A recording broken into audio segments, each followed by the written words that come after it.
It was a night shrouded in mist when the villagers near the old cemetery swore they saw a figure, a shadow against the moonlight, with eyes that glowed like embers from the underworld. Embark on a thrilling, dark expedition across the continents, as we unearth the secrets behind legends that have cast a long shadow over human history. Today, we embark on a quest to reveal 10 remarkable vampire sightings from diverse corners of the world.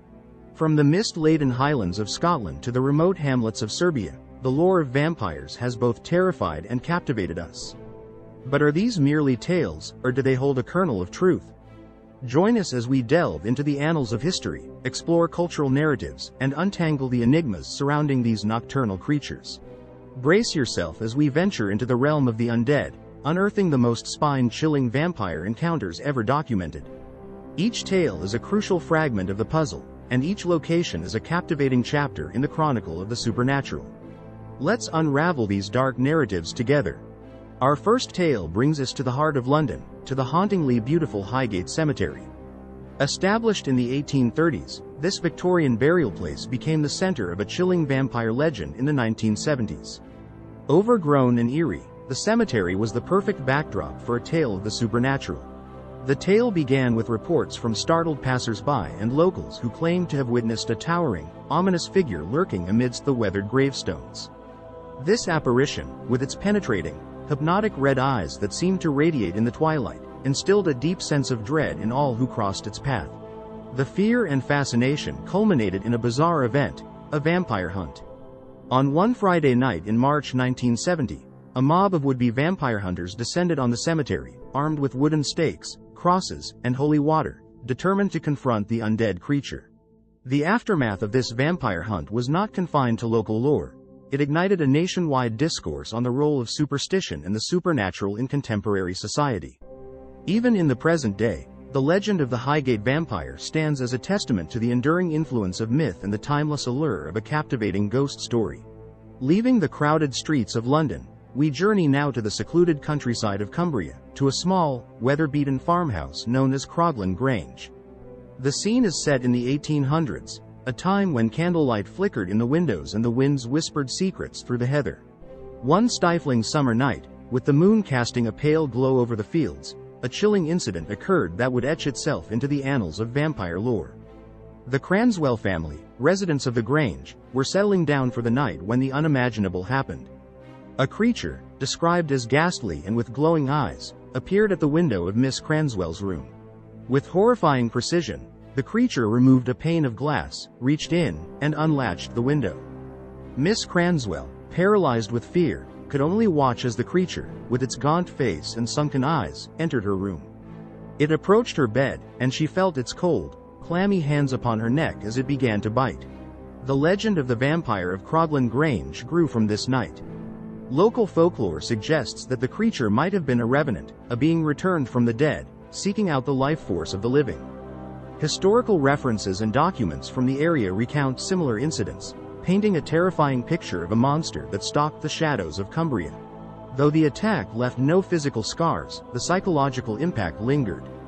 The family fortified their home, determined to prevent another visit. The creature's return the following spring led to a pursuit that ended at an ancient family crypt where the supposed vampire was confronted and its reign of terror halted. We now travel back in time to the early 18th century and to a remote village in Serbia, a land steeped in myth and shadowed by superstition. Here, the tale of Arnold Paole, a local farmer, unfolds.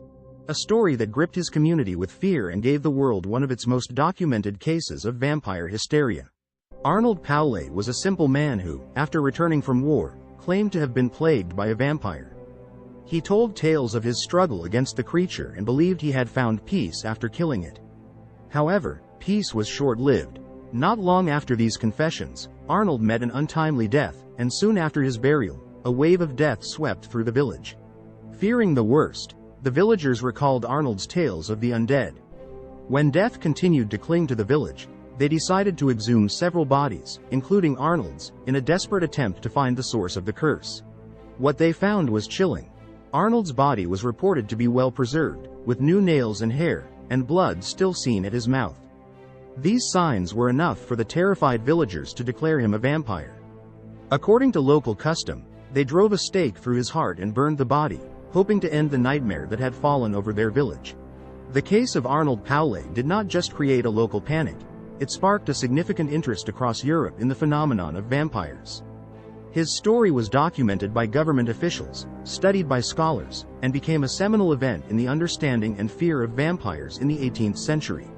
Across the ocean and forward in time, our journey brings us to New England, where, in the late 19th century, a fear different from ancient superstitions gripped the community of Exeter, Rhode Island. The menace was tuberculosis, known then as consumption, a disease that ravaged families and left communities in mourning. Amidst this epidemic, the story of Mercy Brown emerges as one of the most poignant.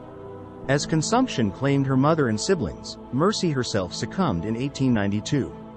The Brown family, devastated by the loss, became the center of a vampire panic when the community could not fathom the continued deaths except through the lens of the supernatural. Driven by desperation and engulfed in the fog of fear, the townspeople convinced George Brown, Mercy's grieving father, to permit the exhumation of his family. They hoped to find a sign, some unnatural evidence that could explain the inexplicable.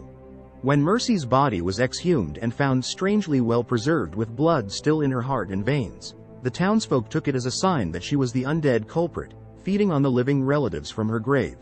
In a grim ritual born of fear and old-world beliefs, her heart was burned on a nearby rock, and the ashes mixed with water were given to her sick brother to drink, a supposed cure for his affliction.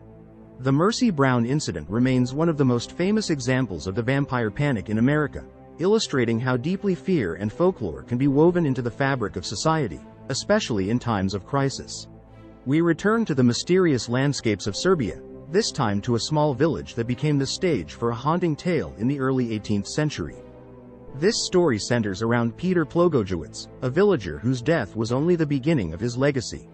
According to local reports, Peter Plogojewicz died and was buried, as was tradition. But soon after his burial, the village was gripped by terror. Villagers claimed that Peter returned from the dead, seeking entry into their homes at night. The most chilling encounter was with his own son, who reported that his father had come to ask for food. When the son refused, he was found dead the very next day. The village was swept into a frenzy of fear. Deaths began to occur with alarming frequency, and all fingers pointed to the undead Plogojewicz as the cause. The terrified villagers pleaded with local authorities to exhume Peter's body, desperate for a solution to end the nightmare. Under the watchful eyes of the community and local clergy, Peter's grave was opened. The exhumation revealed a corpse that was suspiciously well preserved, with new skin and hair growth, and blood at the mouth. These disturbing signs convinced the villagers beyond doubt that Plogojewicz was a vampire. In a desperate bid to protect themselves, the villagers drove a stake through his heart, causing fresh blood to spew forth, a sight that only fueled their beliefs further. They then burned the body, hoping to rid themselves of the vampire's curse once and for all. The tale of Peter Plogojewicz is a powerful reflection of the deep-rooted fears that pervaded rural communities, where folklore often filled the gaps left by the unknown. It serves as a poignant reminder of the darkness that can dwell in the human psyche when faced with unexplainable events. Across the Atlantic in the United States, a different kind of terror took hold in the 19th century. Known as the New England Vampire Panic, this wave of fear was not isolated to one grim tale but spread across several states, leaving a trail of unearthed graves and disturbed peace. As tuberculosis mercilessly ravaged families, the lack of medical understanding led communities to seek explanations in the supernatural. The disease, with symptoms that included severe weight loss and coughing up blood, mimicked the folklore of the undead draining life from their victims. In places like Exeter, Rhode Island, and Woodstock, Vermont, families watched helplessly as consumption claimed one loved one after another. Desperate and driven by folklore, they turned to exhumation as a grim solution. Bodies of those suspected of being vampires were often found with blood in their hearts and lungs, misinterpreted as signs of vampirism. One of the most poignant cases was that of Mercy Brown in 1892, who posthumously became the most famous of the New England vampires. Her exhumation was attended by anxious villagers and newspaper reporters, all drawn by the morbid fascination and fear that something unnatural was at play. These exhumations reflect a period of profound ignorance about infectious diseases, where folklore filled the void of scientific understanding. The New England Vampire Panic illustrates how deeply fear can take root in a community, leading to actions that today seem macabre but at the time were seen as necessary for survival. The legacy of the New England vampire panic serves as an utter reminder of the dangers of fear mingled with ignorance. It challenges us to consider how we respond to the unknown and the different, and how, in times of crisis, the lines between myth and medicine can blur disastrously. From the rustic landscapes of New England, we venture back across the Atlantic to the storied grounds of Alnwick Castle, a fortress with a history as rich as it is mysterious.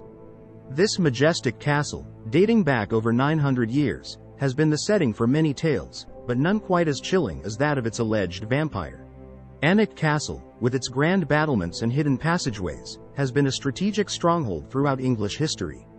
But beneath its regal appearance lurks a darker narrative, woven into the fabric of local folklore. The castle is said to be haunted by numerous spirits, including a sinister presence with a vampiric nature. Legend has it that during renovations in the late 19th century, workers stumbled upon a hidden crypt beneath the castle's chapel. Inside, amidst the dust and cobwebs, they found an array of ancient coffins. One in particular caught their attention. It was sealed not with nails but with heavy chains. As the chains were removed and the lid lifted, the workers recoiled in horror. Inside lay not a skeleton, but a remarkably well-preserved body with a ruddy complexion and lips stained red, as if it had feasted on blood only moments before. The discovery sent shivers through the community and added a new layer to the castle's haunted reputation. The vampire of Alnwick Castle quickly became a fixture in local tales, each retelling adding to the legend, intertwining fact and fiction until it was impossible to separate the two. To this day, the story attracts thrill-seekers and ghost hunters to Alnwick, all eager to catch a glimpse of the supernatural. This tale from Alnwick Castle reminds us how legends can grow from whispers to roaring choruses, echoing through the halls of history and captivating the imaginations of all who hear them. Our next tale leads us to the picturesque yet mysterious lands of Istria, Croatia, where the legend of Juri Grando has etched itself into local lore. Born in the 16th century, Juri was an ordinary villager during his life, but it was in death that his story became extraordinary. According to the folklore, Juri Grando died in 1656 but found no peace in death. The villagers of Kringa soon began to whisper of seeing Juri wandering the streets at night, his eerie presence accompanied by a disturbing smile and glowing eyes that pierced the darkness. The legend describes how Juri would knock on the doors of homes, each knock a death omen for someone within. His nightly haunts were not mere specter sightings. They were terrifyingly tangible, causing panic and dread among the villagers. For 16 long years, the specter of Juri Grando terrorized his village, until the villagers could stand no more. Led by the local priest, they decided to confront and put an end to the undead terror. One night, armed with crosses and hawthorn stakes, they exhumed Juri's body. What they found in the grave confirmed their darkest fears. Juri's corpse was claimed to be undecayed, with a mocking grin plastered on his face and his eyes defiantly open. In a decisive, desperate act, they attempted to pierce his heart with a stake, but when the first attempt failed, the village executioner took a saw and decapitated the corpse, finally bringing peace to Kringa. The tale of Juri Grando is more than just a story. It is considered by many as one of the earliest recorded accounts of a vampire in Europe, a precursor to the vampire legends that would sweep across the continent. From the quiet village streets of Croatia, we sail to the labyrinthine waterways of Venice, a city as mysterious as it is beautiful. It was here, within this city of masks and mirrors, that an archaeological discovery unearthed a chilling chapter of the past. In 2006, during an excavation on the island of Lazaretto Nuovo, archaeologists stumbled upon a mass grave dating back to the 16th century, a time when the plague ravaged Europe. Among the bones of plague victims, one skeleton stood out starkly from the rest. This skeleton had a brick forced into its mouth, an unusual and macabre sight that puzzled the researchers. This practice, they soon realized, was a folkloric method to prevent the dead, suspected of harboring malevolent spirits, from rising from the grave to spread disease or prey on the living. The brick was intended to serve as a physical barrier, thwarting the so-called vampires from chewing their shrouds or, as legend had it, feeding on the living. This find was significant as it provided tangible archaeological evidence of the vampire superstitions that permeated European folklore. In times of plague and death, fear and ignorance often led to drastic measures. The people of Venice, like many others across Europe, turned to supernatural explanations for the horrors they faced. By silencing the dead with a brick, they hoped to protect the living from the unseen forces of decay and disease. Today, the story of the vampire of Venice reminds us of the shadows that linger in human history, where myth and mortality intertwine in the struggle to make sense of the inexplicable. Our final journey takes us far from the misty graveyards and haunted castles of Europe to the tropical heart of Malaysia, where the legend of the Bajang introduces us to a different perspective on the vampire myth. The Bajang, a malevolent spirit believed to take the form of a small, fierce cat, is a far cry from the cloaked figures of European lore. This creature is said to be bound to a particular family, passed down through generations, and used to cause harm to enemies or protect the family from spiritual threats. Malaysian folklore is rich with stories of the Bajang's malevolence. It's known to lurk in the shadows, emitting disturbing sounds, and its presence is often blamed for various ailments and misfortunes, especially among children whom it is said to prey upon.